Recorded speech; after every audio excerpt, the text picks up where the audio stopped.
Ron and Brian! a voice of this generation.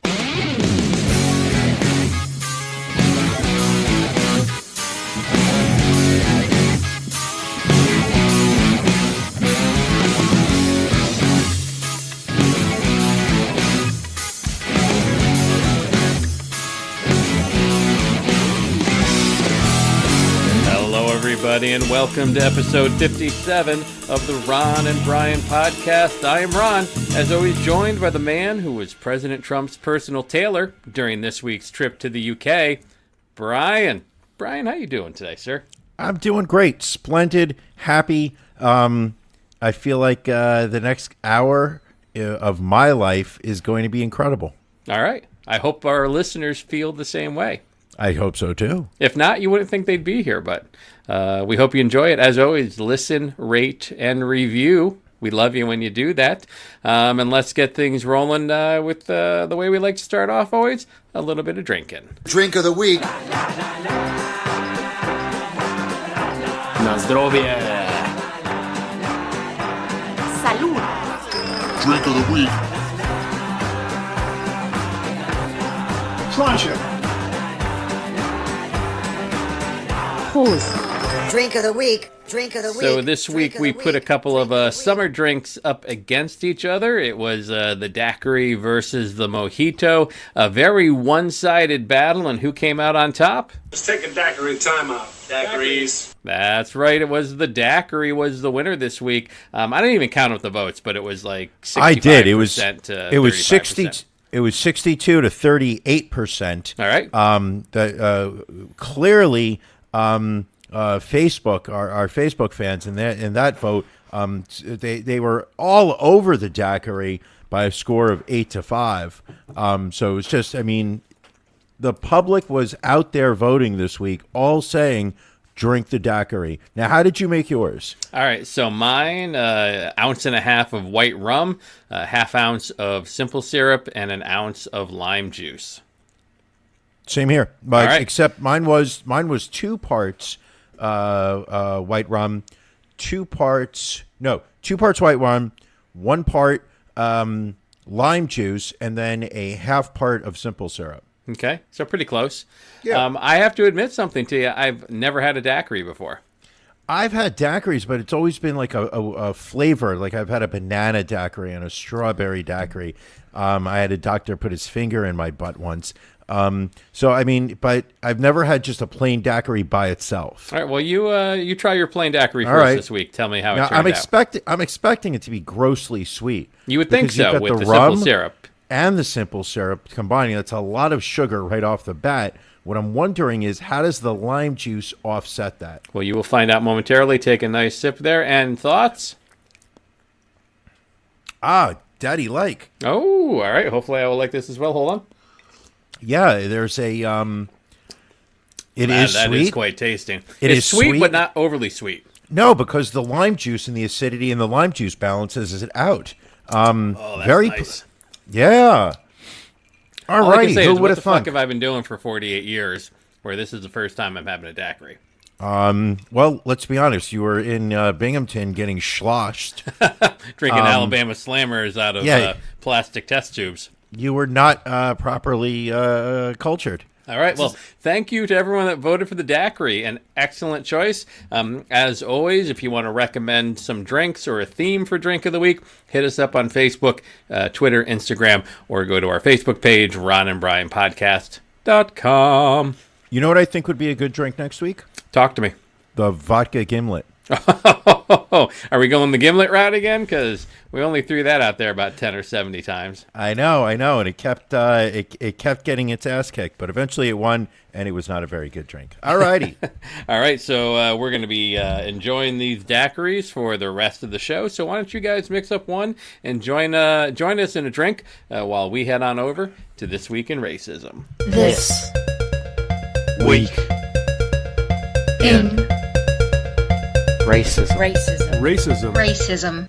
So much racism this week, Brian. So much racism. People texting us, messaging us, people sharing with us the stories that they were finding out there. Well, before we start to this week, I think we've got to talk about the ass whooping that our friends Riley and Lily got last week. Yes, so we had our two-time defending champs, Riley Grissar and Lily Saxton. They were going up against the Kickapoo High School racist. The Kickapoo High School racist kicked him right between the legs, 71% to 29%, sending Riley and Lily to the bench. And now Kickapoo High School racist, he is going to be on the chopping block. He's going for win number 2.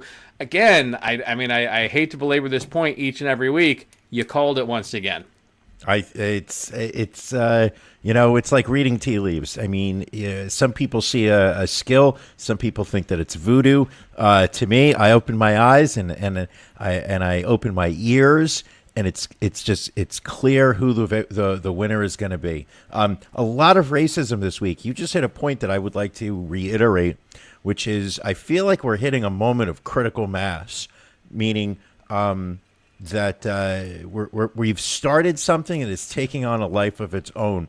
That I've got people that I consider close friends, colleagues, are reaching out to me to bring racist acts that they are coming across in the media to our attention, and I think that's it's what we've always wanted, partly dreamed of. And we encourage all of our listeners to do the same thing. If you see a racist story out there that you think we might be missing, we don't want it to fall through the cracks. Hit us up and let us know as well.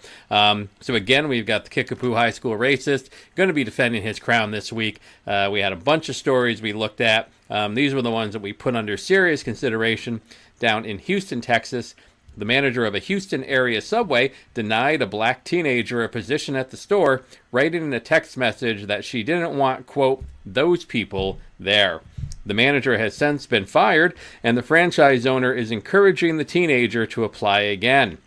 In Watertown, New York, a teacher has been placed on administrative leave after being accused of making black students take part in a mock slave auction.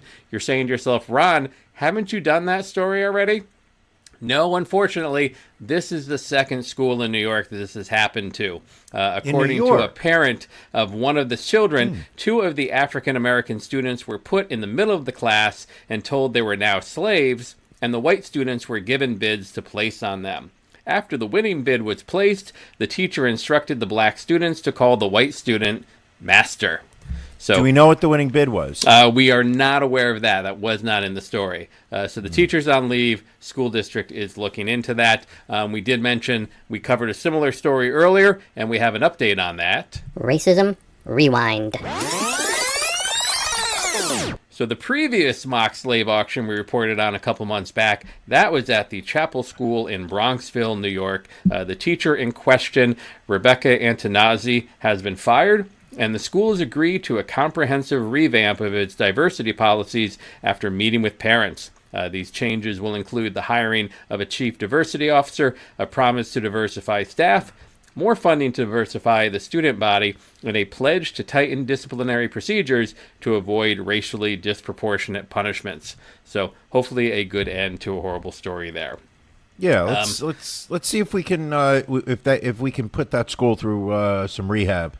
This was a story that a number of people pointed out to us in Starkville, Mississippi. A worker at Campground of America has been fired after a viral video circulated of her pulling a gun on a black couple at a lake. Jessica Richardson and her husband went to the lake on Saturday to have a picnic when KOA employee Ruby Howell approached them, pointing a gun at them and telling them that they needed to have reservations. As it turns out, the couple found out from her husband they didn't actually need reservations, they just needed to register arriving at the campground. Howell was arrested this week and charged with a single misdemeanor of threatening exhibition of a weapon. Would you like to hear about white privilege in effect in this story, Brian? Sure. So obviously when this went viral, a number of social media users were calling for Howell's arrest. The police explained to the news, quote, "We are waiting on that to happen. They've indicated they'd like to speak with an attorney first, so we're sort of waiting on that to happen. At that point, our intentions would be to investigate this thing fully for any potential criminal charges that could come out of it." But there's video. There was video showing her, and she was not even holding the gun particularly securely. Like it looked like it was one of those at any moment that was just going to discharge by itself. But the amazing thing was like, yeah, we should probably arrest that person, but we're kind of waiting on it. I have what a are they feeling, waiting for from an attorney? Apparently, if you are white and you live in Mississippi, you have the option of when you can be arrested for something like that. All right. Well, whereas if the situation were reversed, we'd probably have a couple of dead black people on our hands because I would imagine so. Mississippi is horribly racist. Well, I think there's a lot of racism there in the Deep South. Oh, yeah. Well, and down in Texas, for example, the Texas Association of Sports Officials has suspended high school football referee Mike Atkinson for 1 year after audio of a phone call came to light where he used the N-word repeatedly. Atkinson can apply for reinstatement for the 2020 season, but that will need to be approved by the association. He said that he understands that the audio sounds bad, but he's not racist because, quote, I'm a jokester. I like to listen to things. I watch black entertainment television all the time because I think it's hilarious. Now, here's the question. Did he say he watches BET or did he say black entertainment television? He said black entertainment television. Then we know he does not watch BET because I don't think that even BET doesn't even refer to themselves as black entertainment television. But he actually had to look that up in his cable guide, and that was how he knew. Guaranteed the man's never watched it. Does he even know what 106th and Park is? Probably not. I don't think so. So actually, talking about the South, but surprisingly, our contender for Racist of the Week this week is coming from New York City, where an Airbnb host kicked out black guests after calling them, quote, criminals and monkeys. And we have a short bit of audio that they caught from the Airbnb host. No, it does on the Airbnb description. It says four and a couch. So that's 5. You have it on your Airbnb description. Which monkey's gonna stay on the couch? Which monkey's gonna stay on the couch? Apparently around 1 a.m. on Saturday, the host had told her guests, quote, you need to get the fuck out. You guys are too loud. One of the guests claimed that she called them criminals and said that she didn't feel safe around them. On Sunday, Airbnb tweeted that the host has been banned from their platform. Can I ask you a question? You sure can. What is your take on Airbnb? I like Airbnb, actually. I've used it a few times, and for the most part, I've been very satisfied. Would you be weird or would you be hesitant to book an Airbnb if you knew that there were going to be other people staying there? Well, our first Airbnb was actually down in Savannah, Georgia, which was a situation of multiple people being there. It was a tad bit weird, especially since the owner of the house was hanging out a lot, and he walked around, he looked like Buffalo Bill from Silence of the Lambs, like literally same hair, no shirt, linen pants. I mean, that was a little disturbing. See, I would use it to rent a house for a weekend. I would use it to rent an apartment if I was, visiting a city and didn't want to stay in a hotel or whatnot. But I don't think that I could rent a room in somebody else's house. I will say after the Savannah experience, we have stuck to just renting like an entire apartment, and that works out much better, especially on business trips. Because I don't like being around people in general. So if I'm not in a hotel, I don't have to worry about interacting with anyone. I can just be in my Airbnb and relax and enjoy it. Do you avoid hotels when you go on vacation? I don't necessarily to try and get away with it, or not really a thing. I don't avoid it. I mean, I get good rates for being an employee, but I'm definitely open to Airbnb in it because you can get into more, you can get into like more local neighborhoods and things like that where there aren't always hotels. Got it. Like watching the video of our Racist of the Week this week, you've got a group of 5. That was in New York City? That was in New York City, correct. Yeah. So you've got a group of 5 people that are visiting New York City, and they're getting comfortable, they're enjoying themselves. And then you've got this older lady that pops her head out of her bedroom and just starts yelling at people for making noise. It just doesn't seem the way to go if you're on some type of trip where you're going to be trying to enjoy yourself. Yeah, and apparently these gentlemen were all coming together from different areas of the country, a group of friends getting back together, going to New York City, and then getting thrown out and having to find a hotel room at 1 a.m., on a Saturday night in New York City isn't always the easiest thing to do. No, I would say definitely not. I would definitely avoid any type of Airbnb where somebody else is going to be there. We also did an Airbnb where other people were there down at the Jersey Shore, down in Atlantic City. That wasn't too bad. What was not bad about it? I mean, you're hanging out with people from the Jersey Shore. Well, we weren't really hanging out, so that was a good thing. We were down there. That was the Dave Attell, Jeff Ross show. We went down and Airbnb'd it. Bumping Mics. Which you can watch season 1 on Netflix, the 3-parter. You may be able to see me in the front row during one of the episodes. All right, I'll have to check it out.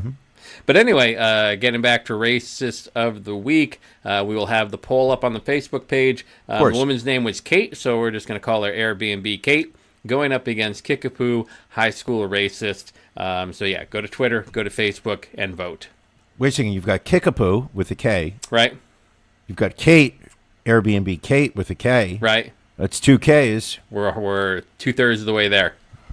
One away from just a disaster. It's just so much racism. So much. Seriously, what's weird is it was just a few weeks ago that you and I were struggling to come up with racism. I mean, right around our 1-year anniversary, racism appeared to be over. It's kind of like on Christmas Day when the two warring sides put down their guns and meet in no man's land, share a cigarette, cup of coffee, maybe a beer if you have it, knowing that tomorrow they're going to go right back to fighting. But today, war takes a break. And I think when people saw that we were coming up on our 1-year anniversary, they sat there and said, all right, we gotcha. And now it's back to normal. Oh, what are you going to do? Well, what can you do? Not All right. much. Next up, we've got Beef of the Week.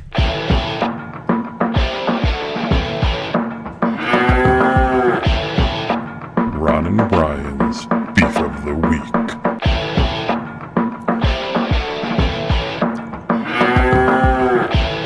Brian, you had one of the all-time classic Beefs of the Week last week, so I'm going to start off with you. I think it was great. It was a fantastic story, better than Cats. I would listen to it again and again. So why don't you start us off with your beef this week? My beef is very simple. Okay. It's not a great one. It is the New York City subway system. Okay. It is specifically the Grand Central Station subway entrance, where they have decided now to designate certain entrances as subway entrances, others as exits. And they have, so now they're herding us like cattle, where you're only allowed to go in one direction in specific exits. So they've got they've got employees with bullhorns literally repeating like a mantra, this is an exit, this is not an entrance. If you're looking for an entrance, please go across the hallway to the right. And they're doing it during rush hour. And I just feel like New Yorkers, we should not be herded in mass.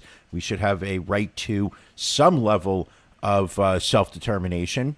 And I don't like somebody screaming in a bullhorn in my ear. I think that's reasonable. And I go through that subway. I use that subway station almost every day. So it's something that I've been dealing with for a couple weeks. It is quite unpleasant. All right. Well, hopefully that gets better for you sooner rather than later. My beef this week is taxes. Oh! It may sound like a repeat of one I did previously back when I filed my taxes, but this is, I guess if you will, it's an addendum to my previous beef of the week. Because Let's hear it. I learned something new about this whole 2017 tax reform plan. Let's hear it. Where if you do not set up the proper withdrawals and you don't have enough withdrawal throughout the entire year so that you have a large tax payment at the end of the year, they will penalize you by charging you additional money. Meaning that you're underpaying throughout the year? Meaning that you're underpaying throughout the year. What they want you to do is they want you to pay a minimum of 90% of your owed taxes for the year throughout the year. Of course. And if you do not, if you fall below that percentage and have to pay at the end, they will hit you with a penalty for... Now, they won't let you know along the way, but they will penalize you for all 12 months of the year. Correct. Well, you are in HR, so you know these kind of things. Actually, no. I did my parents' taxes for years, and I knew that my father did not have money coming out of one of his pensions. He did not have taxes coming out. So every quarter, my mother would write a check to the government to ensure that they did not have to deal with an underpayment penalty. Interesting. Very interesting. Well, Can I now tack apparently, on? what's that? Can I tack on to your complaint about taxes? Of course you can. This might be oversharing, and it may not be something suitable for public consumption, but Then I'm I going to really do it wanna hear anyway. it. Okay, well, I'm going to do it. My last marriage ended with it hasn't ended yet, for those people that still want to ask me for my divorce status. But we ended up with a debt that was owed to the IRS for something that had been incurred not by me. You may use the power of deduction to figure that one out. But so the IRS sent us a bill saying you owe us this money. So this year, I've been separated for 2 years now. So I filed, married, filing separately, whatnot. Right. So this year I was supposed to get a refund of about $1,200 from the federal government. And did that happen? Those motherfuckers at the IRS send me an envelope that says not only did they apply my refund to that debt, but here is a bill for the balance. Please write them a check. Motherfuckers. And can you dispute that at all, or is it just not even worth your time? It's money owed. They take the approach of a married couple, or in financial terms, they are one unit. So so I got fucked. And I got all excited because I was like, they give you they say, oh, you can dispute this if you'd like. Right. And then you go to the IRS website and you can dispute it if you are age 62 or older. Which you are. Which I'm close. If you are a fisherman. Which you are not. Which I'm not, but I might need to go work on, what's that show? The Deadliest Catch Deadliest Catch. Or if you paid at least a minimum of 80% of your taxes, which we did not. We were not even. We were both withholding incorrectly and just were not even in the ballpark. And your wife works in what line of industry? She is in HR as well, but she's more employee relations versus payroll. Payroll's a whole separate department. So how do you not have enough coming out? How did you not have enough coming out? We both filed 1 when we should have been filing 0. And that caused you enough of a tax burden that you owed. With the new tax bill, you know what happened? We lost so many deductions throughout the year. That's how we got fucked over. Because you can't claim those adopted foster pets as children anymore. Not any longer, no. Yeah, so what? We cap our charitable contributions at $100,000 now. I mean, that hurts. Wait a second, you're contributing more than $100,000 for charity? I mean, we tell the IRS that. How? It's more like $20 though. No, we're not claiming that much. But Okay, the cap on the property tax hurt us. All right, here's another one. Yeah, I'm changing subjects just because stream of consciousness. But I thought you were a major prick today. You were a major prick today. I love this. I love people calling me a prick because I am at times, and I have a feeling I know what this is about, but maybe you'd like to enlighten our listeners as to why I'm a prick. So a friend of the podcast, Jocelyn, is doing a fundraiser for something. I don't know what, but we can share a link if that's going to get me out of the shithouse for not remembering what she's raising money for. So it's for suicide prevention, by the way. Suicide prevention. Okay, then let's definitely send out a link. All right. Write that down, Ron. Jotting it down. And so you donated money to it. Correct. And I thought I was going to be very super clever. So I took what you had donated, which nowadays is, because we live in a world that's run by social media. You can't just donate money anymore, but now you have to put your name on it and a message so everybody else sees what you donated. So me trying to be a prick, I took the $1 that you had donated and I added $1 more, kind of like the old Price is Right scam. Sure. Where they go $800, 801. And you called me out on something that was inconceivable to me that you would have been able to predict. And which was that the new thing now for these like GoFundMe type projects is that there is an option right before you enter process. There's an option where you can pay the processing fee. Right. Which so I that's did the way, not that do. way the full amount of the donation goes to the organization. Yeah, well, I didn't know. I didn't care enough at that moment, and I just sat there and said to myself, you know what? I'm donating money. Like, you know what? You can pay a little bit of the cost. You can pay the processing cost. And then you called me out on it an hour later without even knowing. That hurt. That genuinely hurt. I had a very good guess that given the choice of paying the processing fee or not, you would not. And so, in effect, I actually donated 35 cents more than you. So, suck it. Do you always pay the processing fee now?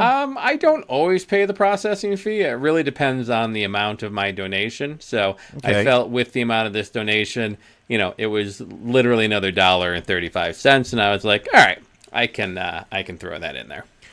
So, did you? How did Alex's lemonade stand? For those listeners who are loyal, they know last year Ron, is part of his job and as part of just being the great man and human being that he is. He works with an organization called Alex's Lemon Stand, and if I remember correctly, and tell me if I'm wrong here, it is he's working with a group that was started by Alexander Skarsgård, famous actor. You're a little off there again. Already? Damn it. Already, right off the bat. So Alexandra Hoffenberg, she was an actress in Hollywood who basically sat there and decided that if she drank nothing but lemonade with a little Cajun pepper and some honey, she was going to lose a lot of weight. So as a result of her weight loss, and it's something that we it has been passed around the Instagram quite a few times, celebrating Alexandra Hoffenberg. The idea here is that you now, at once a year, sell lemonade to people. You're a little off, but long story short, it's a lemonade stand to raise funds to help fight childhood cancer. So we were at last count when I left work, we were a little over $500 in donations against our goal of $750. So I'll be doing a push for people to donate and get us over the top if at all possible. Wait a second, you only raised $500? Yes. Well, I mean, it's a buck of glass for lemonade. So, but what about the online? Does that include the online? Online added up as well. We have to. I really got to push the online because people need to pony up. So, speaking of ponying up, I'd like to point out, if people are sending their money out, we've got stickers. We now do have a ton of official stickers. merch. We've got. I mean, this July 20th, Philadelphia Pod Fest. It's going to be off. I'd say it's going to be off the hook. It's going to be off the chain, but it just might be off our rockers because we're showing up with shit to move. We got hats in today. We're working on magnets, lots of stuff. So we want you to walk away, and we want to be saying to you, "You loved it." That's right. We want you to love it, baby. All right. Speaking of that, Spacey was in court this past week. I saw that. They were arguing that the prosecution had held on to a cell phone or something along those lines. Tell me, you seem to be a little bit more versed on it than I am.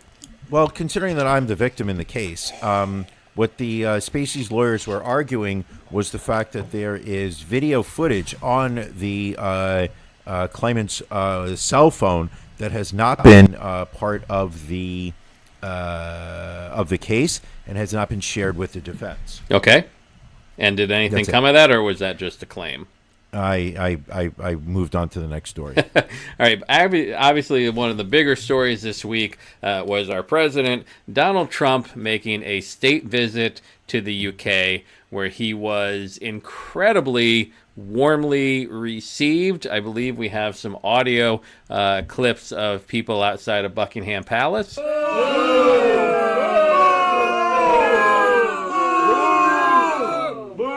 No offense, but burn in hell.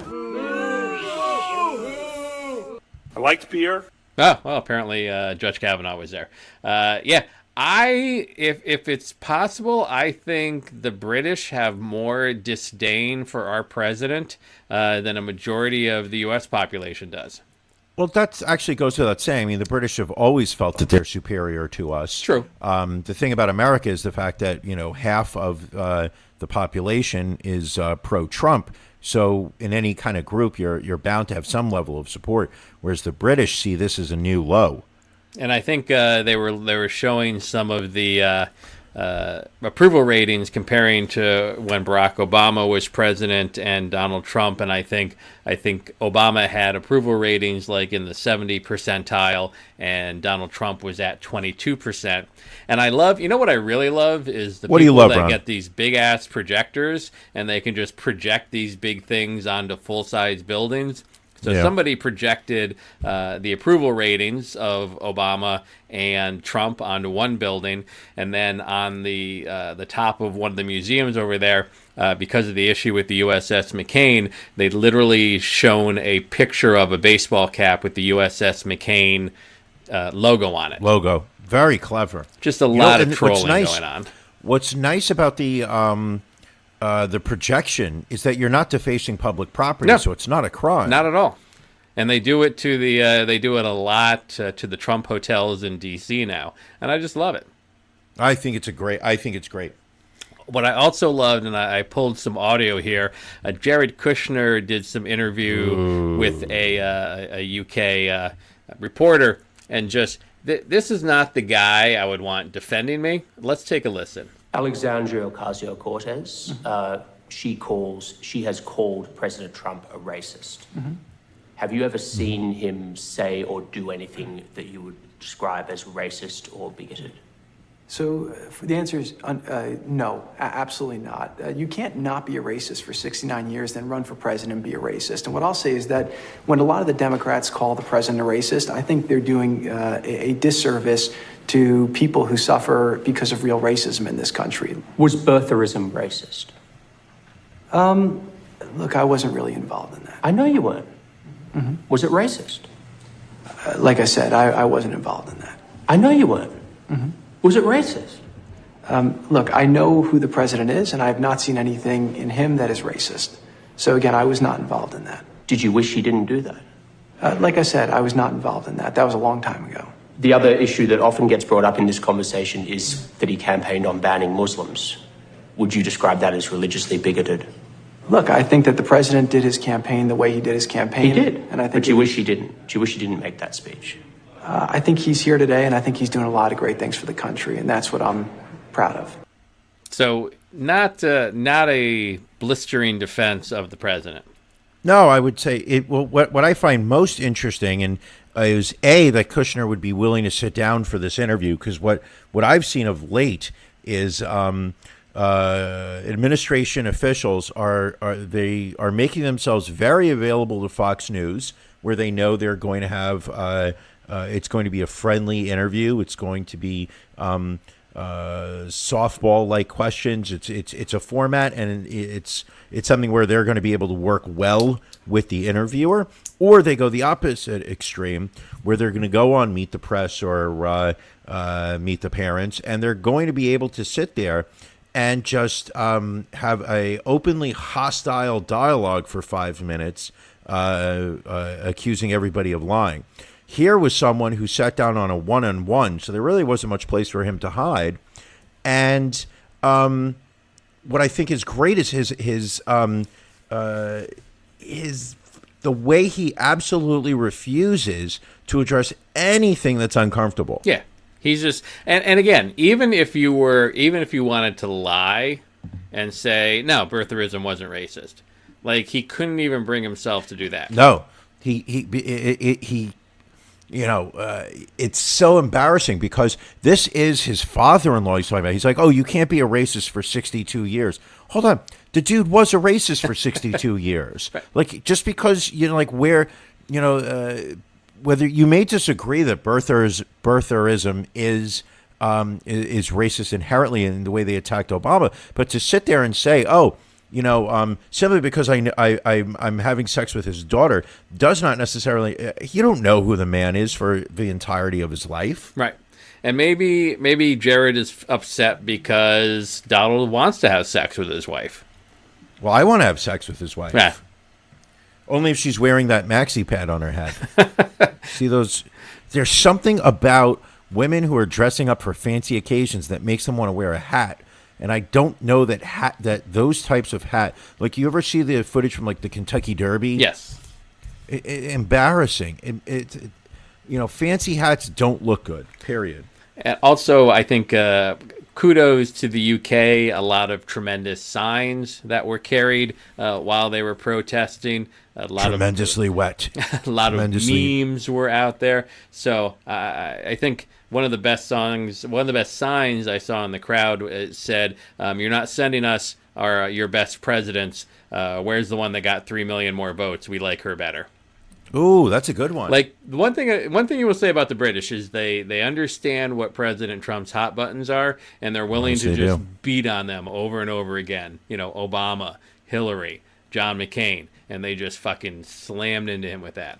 And that tuxedo that he wore to that state dinner, good Lord, he looked like 10 pounds of shit in a 5-pound bag. Do we wear tuxedos to the live podcast? I think we have to now. Like, I think we've got. Is there any way that we could go into like Men's Warehouse and say, "I want a Trump tuxedo"? I mean, I think all you really need to do is just ask for a jacket that's about 4 sizes too small. Somebody had to measure him. Yeah, and it's such a terrible look. It was not good. No, not at all. Not at all. Not at all. Keep going. No, go ahead. Sorry. No, you go. I was going to move on, but if you have something else... Feel free to. So, there was, unfortunately, a couple of individuals that weren't around this week to see the Trump UK visit. That's right, we have some more celebrity obituaries. Brian, take this first one. First one I'm going to start off with is the one that hurt me the most, Frank Lucas. If you lived in Harlem during the late 60s and early 70s and was a heroin addict, odds are you were shooting Frank Lucas's heroin. Dramatized in Hollywood in the movie American Gangster, played by Denzel Washington, Frank Lewis was he was basically a OG drug importer, basically using connections that he had during the Vietnam War. He basically smuggled heroin using the coffins of dead American servicemen, even though from the Golden Triangle in Cambodia, Laos, and Vietnam, literally just pushed it into his own neighborhoods, Harlem, Bronx. As much as the community wants to celebrate him, he poisoned his own people and finally died at the age of 89. All right. We also lost musician Leon Redbone, either at age 69 or 127, depending on who you listen to. Leon Redbone, the name may not be familiar, but if you have heard his music, you know the voice. A little Shine On Harvest Moon coming at you. The night was mighty dark, so you could hardly see, 'cause the moon refused to Brian, what's your favorite Leon Redbone memory? My favorite Leon, I'll share it with you. All right. I was wondering who Leon Redbone was and why he was so important to you, and then I started reading his obituary, and I saw that he died in Bucks County, PA. He did. A lot of people don't realize that. So a local boy made good. Better than Justin Guarini. What is your Dr. Pepper? Little sweet. What is your favorite Leon Redbone, considering that you actually know who he is? My favorite would be his Budweiser commercials. Which was? I don't know. He was in a Budweiser commercial in the 80s where he just used that low voice. And he also did a version of Baby It's Cold Outside, which, as we know, is Brian's favorite holiday song of all time. Inappropriate. Wildly inappropriate song. It's basically date rape. Wildly inappropriate. It's date rape while drinking eggnog. I can't support that. So, rest in peace, Leon Redbone and Frank Lucas. We also noticed this week we had, I think our typical thoughts are that Catholics can be horrible people. but I think we found a bunch of stories this week. The church. Hold on. The church. Hold on. The church is filled with horrible people. I think that the your average day-to-day religious person, I would not go so far as to say they're horrible. Thank you for clarifying. So we should I would say your average priest is probably fucking young boys and is going to somehow make themselves look good in the process. Odds are, if you're tied to the church or a Catholic school, there's probably some shady shit going on there. So let's look at down in Louisiana. Or I shouldn't say the school is in Louisiana, but the school was visiting Washington, D.C., where the Catholic school principal ended up going to a gentleman's club. What was the guy's name here? I had his written down and I've already lost it. Well, anyway, did he use the ATM machine? He did. He argued about the $15 fee, but apparently he was drunk in a strip club in Washington, D.C., while he was chaperoning a trip with students from the Holy Family Catholic School, which is a K-8 school in Port Allen. He did not want to pay his bill. He was intoxicated. He was arrested and faces charges of public intoxication and possession of an open container of alcohol. He also had a rescue animal with him. Still not exactly. He was rescuing animals at the service same time? dog. Excuse me. He had a service dog with him at the same time at the bar slash strip club. So he has since resigned as principal. But yeah, I mean, I get it. You're traveling with a group of kids that makes you want to drink, regardless of how religious you are. But Amen. Maybe going to a strip club is not the best idea. And if you do decide to go to the strip club, maybe conduct yourself in a way where you don't get arrested. Or just pay your bill. I mean, I don't think most people want to have their name in the paper the day after they go to a strip club for going to a strip club. I mean, I will say this. If a co-host of a successful podcast can manage to navigate an ATM and pay his bill at a strip club, I think everybody can. Oh, I paid that bill like 3 different times. I think that's fair. Yeah, absolutely. Just pay your bill. Come on, those girls are working hard for their money. Now, another story we saw here out, this is a Kentucky pastor who was arrested on child sexual exploitation charges after police said he tried to arrange a liaison between himself and 2 other girls. Bobby Blackburn, who ironically goes by the nickname BJ, is the pastor of Elevate Church and owner of Giovanni's Pizza in Prestonburg. And he had actually made the news a couple of years back in 2016 when he vowed to continue playing Christian music and printing Bible verses on receipts at his pizzeria in spite of customer complaints. He said at the time, "We here at Giovanni's are unapologetically a Christian-based business that runs and operates with Christian values and principles." Apparently, that Christian values and principles also means that you are going to text message underage girls that work for you, asking her and another pizza shop employee to engage in sex with him. That girl went to the police, showed them the text messages, filled out a statement, and he would turn himself into police, was arrested, and released on $5,000 bond. I'm glad she went to the police. I mean, that really is, the thing to do, because old men are disgusting and they should not be. I mean, it's one thing also, if you're a boss, and someone works for you, probably shouldn't be trying to have sex with your employee, even more so if they are underage. What if you're the operator and owner of a NFL football team in the, say, New England area? I think probably not either. I don't think it's right there as well. Interesting take. Call me a stickler, call me a prude, but that's just the way I am. I've called you worse. What I also love is the police had obtained a warrant to search this guy's phone, but he threw it in a river. Because people apparently still think that's going to protect your information if you throw your phone in the river. Like, your carrier does not keep a copy of every single piece of communication you transmit on your phone. But they do. They do. So he is going to learn that the hard way. Did you also have the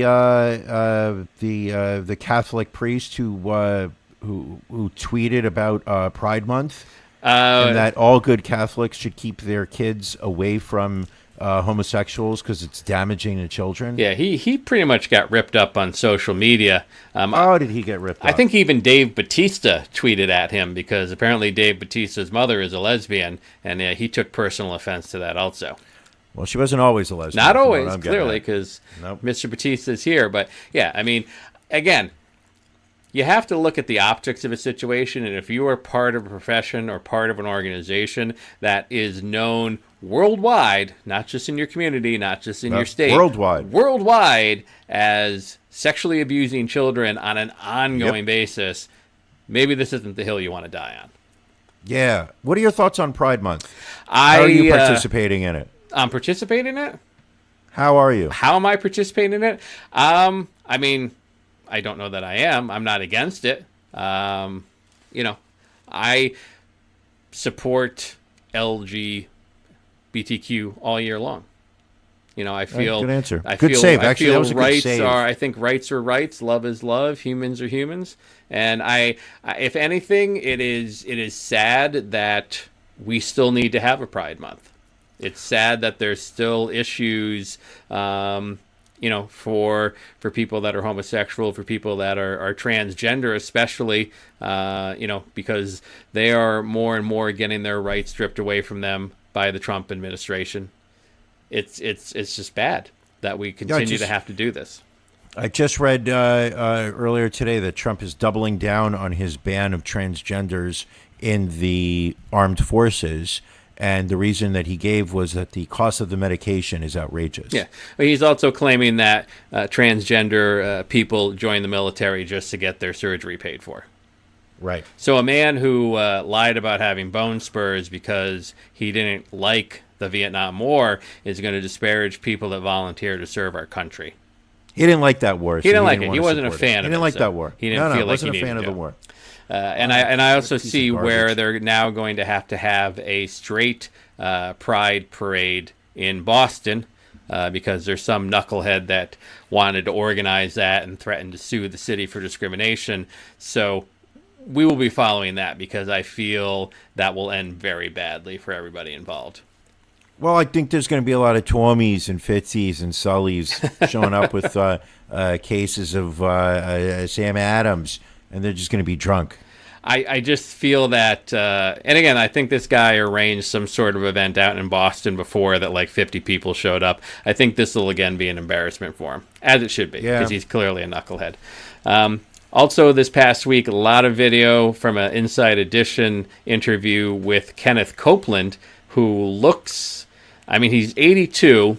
He looks like he died about 20 years ago and has been embalmed, but the man is a little bit nuts. And so we pulled some clips here. This is one from when the reporter first hits him up, trying to ask him about his private plane, his 3 private jets actually that he has. Who is Kenneth Copeland? You don't know Kenneth Copeland? I do not know Kenneth Copeland. He is he's a televangelist. He's one of these mega preachers.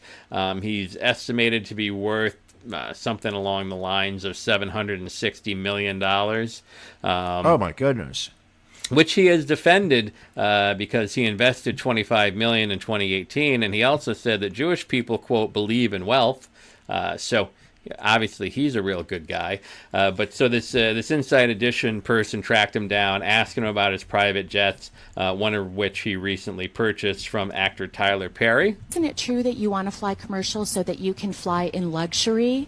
How much money did you pay for Tyler Perry's Gulfstream jet, for example? Well, for example, that's really none of your business, but... Isn't it the business of your donors? Listen, I paid. You kind of caught me off guard here, okay? Thank you, Lord. Help me. Just, let me pray this. Lord, help me. Let me pray for a minute. Let me pray. I'm going to pray the gay away. So he's got these glassy eyes, these embalmed-looking skin, horrible hair, and just goes on. He looks like the Crypt Keeper with a toupee. Yeah, And he goes on to talk a bit more about how Tyler Perry gave him such a good deal he had to buy this plane. A lot of people think it's unbecoming for a preacher to live a life of luxury and to fly around in private jets. What's your response to that? Very simple. It takes a lot of money to do what we do. Without the airplane that we have that I bought from Tyler Perry, and I didn't pay anywhere, and Tyler's one of the greatest guys. He made that airplane so cheap for me, I couldn't help but buy it. Now listen, I'm not going to begrudge Tyler Perry having a private jet. Like Tyler Perry. Listen, if you're going to make 18 Medea movies, you deserve a plane. Listen, I mean, I've never seen a Medea movie, but clearly people like him. I mean, I don't like Larry the Cable Guy either, but you got people that, obviously hit a certain population that enjoy their entertainment. So I don't mind Tyler Perry having a plane, but you might be a redneck. Exactly. So he goes into talking about these demons that he's trying to avoid. You said that you don't like to fly commercial because you don't want to get into a tube with a bunch of demons. Do you really believe that human beings are demons? No, I do not. And don't you ever say I did. We wrestle not with flesh and blood, but principalities and powers. Whatever the fuck that means. And he gets all in her face. Don't you say that I did. And he also, I cut a lot of this down because this was like a 12-minute interview, but he throws in a lot of babies and I like the way your eyes look and all this other stuff. Oh, he pulled a Joe Namath? Pretty much. It was disturbing. So, and she just kept pounding away at him, and he literally justified everything that he did for his wealth. To those critics that say that a preacher should not be living a life of luxury, what is your response to that? They're wrong. So there you go. Oh, wow. Hey, you know what? Fuck all y'all. You're all wrong. And then she even threw some scripture at him. And he had something to come back with for that. The Bible also says that it's more difficult for a rich man to get into heaven than it is for a camel to get through the eye of a needle, correct? The rest of the scripture. But he said, all things are possible with God. With God. With God. You loved it. And that is the catch-all. For any of these nut job preachers, all things are possible through God. So I know what every other thing in the Bible says, but I'm okay doing what I'm doing because all things are possible through God. They're taking money from low-income people and moderately income people who are trying to, improve their life. So this guy can just be wealthy. It's just it's a shitty inverted pyramid. Yeah, it is. So spend the money in your community. There are probably people that could do better things with your money, people. Don't give it to these mega preachers. Did you hear the story about I'm just changing subjects, but did you hear the story about the YouTuber? And whenever I hear the phrase YouTuber, I already get your asshole puckers up a little bit. A little bit. But did you hear about the story about the YouTube kid who is just sentenced to jail for 15 months for giving a homeless person Oreo cookie that had been filled with toothpaste? I saw something about that where he had made up these cookies and shot a video about it and made fun of the guy, saying it was probably the first time his teeth had been clean in a while. It's some kid in Spain who decided he was going to make a great YouTube video. What he did was he took apart Oreo cookies, swiped out the cream center, filled it with a toothpaste, closed it, and then gave it away to homeless people while videotaping him doing so. Hopefully this story gets more traction because I'm personally I am sick and tired of, and this might be my beef of the week number 2. Okay. I am tired of watching this new breed of social media prank videos that really are just unnecessarily fucking with people. Right. Like I've seen people go into fast food places and they complain because, they didn't get the burger they wanted. And you can see the poor kid on the other end of the counter is just trying to do their job. And it's all just to try and act outrageous so you have some content to put on your Instagram page. I'd love to see all these people get taken down. Yeah, I think this is kind of an offshoot of what the Jackass guys used to do. The difference is they used to just do it to themselves. And now, yeah, they did it to themselves. And now people seem to feel it's okay to, abuse the homeless, abuse service workers, abuse strangers. It's right. abuse strangers. That's the it's not about doing it inward, but it's about making other people look bad, and it's a trend that is bothering me, and understandably so. There you go. Also this week, the Florida deputy that did not go into the Parkland school during the shooting last year, who knew the gunman was on the loose, he has been arrested on 11 criminal charges related to his inaction during the massacre that killed 17 people. Scott Peterson, which is a really bad name to have. The original Scott Peterson who killed his wife really ruined it for everybody else, but then this guy is really making it extra bad for anybody out there named Scott Peterson. I would say so. What is your take on this? So I mean, the guy was he wasn't an official police officer. They called him a school peace officer. Right. He was a resource officer that day. Armed to with the goal of keeping the kids safe. A school shooter, a kid shows up with a semi-automatic AR-15, 47, 58 hike, and the resource officer, instead of actually going to try to stop it, he actually sought cover and stayed outside of the school, never engaged the shooter. Right. I mean, my take on it from Peterson's side is, here's a guy who, he's in his late 50s. If you see his picture, he looks like he's in his 70s. So I feel like he's one of these police officers that was like, all right, I'm going to transfer. I'm going to be a resource officer. I'm going to, provide security at a school, and I'm just going to try and ride this out till I can retire. Probably never thinking that he would be in a life and death situation. Okay. The problem is I'm sure the scope of his job said, you need to defend these children in a life or death situation.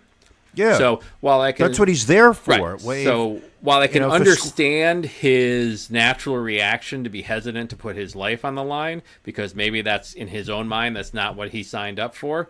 Unfortunately, at the end of the day, that is what he signed up for. That is your job. I mean, it's the same thing to me as the people that volunteer to go into the armed forces and then are somehow surprised that they're being sent off to war. Right. They're like, oh, I didn't sign up for war. Right. I just signed up, to go to Europe, and live on a base. And it's like, well, no, you signed up for the armed forces and you knew this was a possibility. Yep. So he's been charged with child neglect, culpable negligence, and perjury because apparently they've determined that he lied. He said he did not hear any shooting, and videos and witnesses have apparently contradicted that. I mean, this was a pretty thorough investigation they've done over the last 14 months. They conducted interviews with 184 witnesses, reviewed hours of surveillance videos, and compiled 212 investigative reports. So he had tried to retire rather than face suspension. He has actually now been formally fired, which means he has lost his pension and his benefits, and he was jailed on $102,000 bail. His all these charges add up to about 100 years in prison if he is convicted on all of them.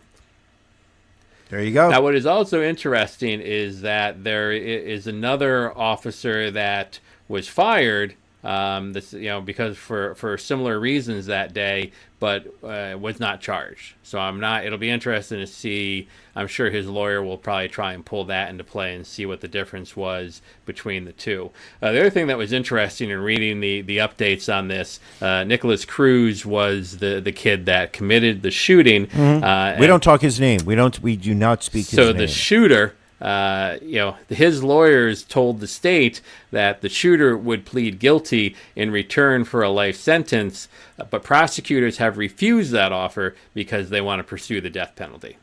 Good for them. So they're going all in, and to be honest, I'm okay with that. This is an individual that I don't feel should be walking the planet. I think that we should be. I think that the death penalty is something that we should be actually enforcing more, not less. And so anyway, the shooter will go on trial expected in early 2020. So we'll keep following that story.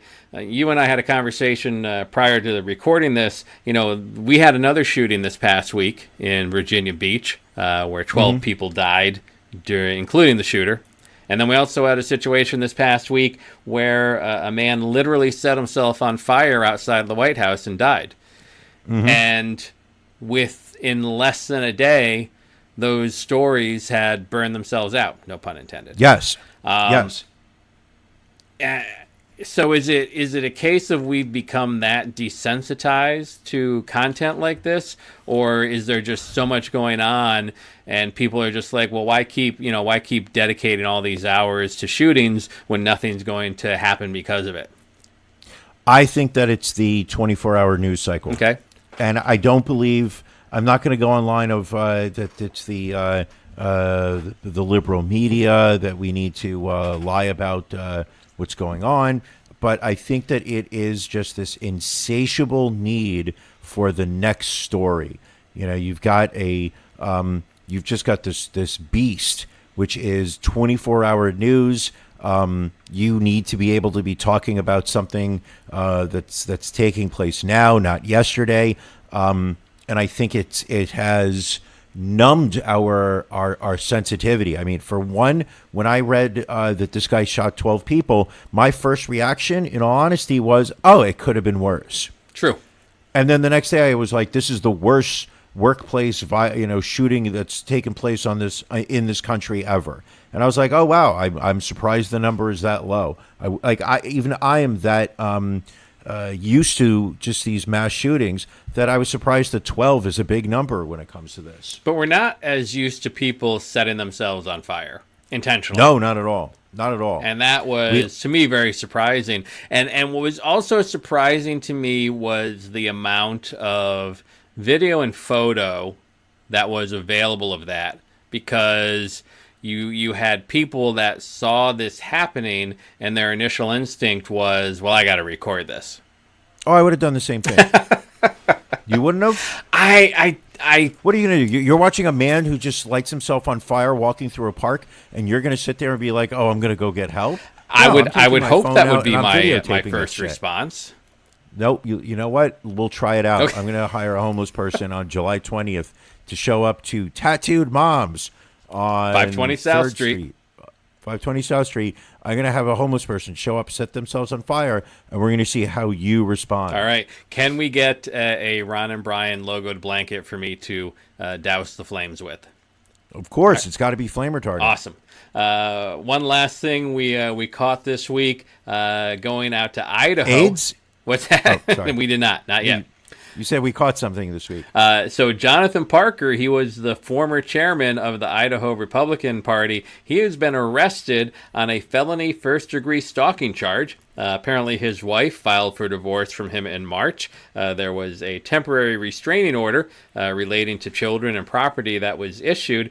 And apparently he repeatedly disguised himself with a wig and masturbated while hiding in bushes near his wife's apartment complex. Yeah. His lawyer called the situation a, quote, grand misunderstanding. Oh, yeah, no. Misunderstanding, yes. That was he did not mean to be doing that. I would love to hear that explanation. Like, listen, we've all accidentally put on a wig and started to masturbate. Haven't we all done that? I mean, I've done it at least twice this week so far. There you go. So anyway, he is facing 5 years in prison and a fine of up to $10,000. Next court date is set for June 14th. Now, that's the kind of story that gets traction. That's the kind of thing that people want to see these days.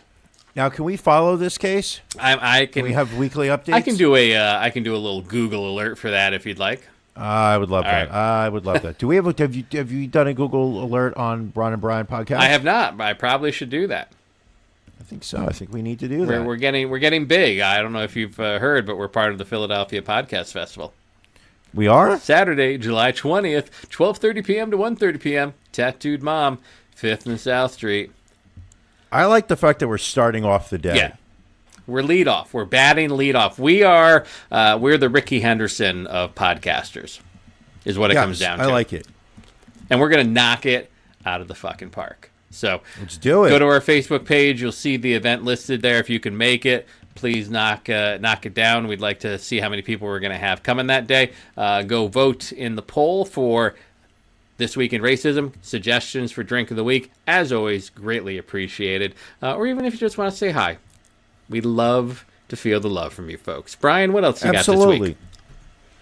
That's it. All right. I got nothing but love for you. All right, fantastic. That's how I'm celebrating Pride. All right, I got love for you too, my friend. So we're going to be out of here. We will catch you all next week. Again, thanks for listening. Rate, review, subscribe, share. And we are out of here. Peace.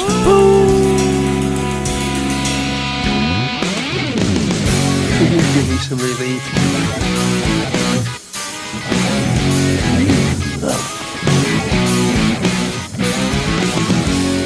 I like beer. I like beer.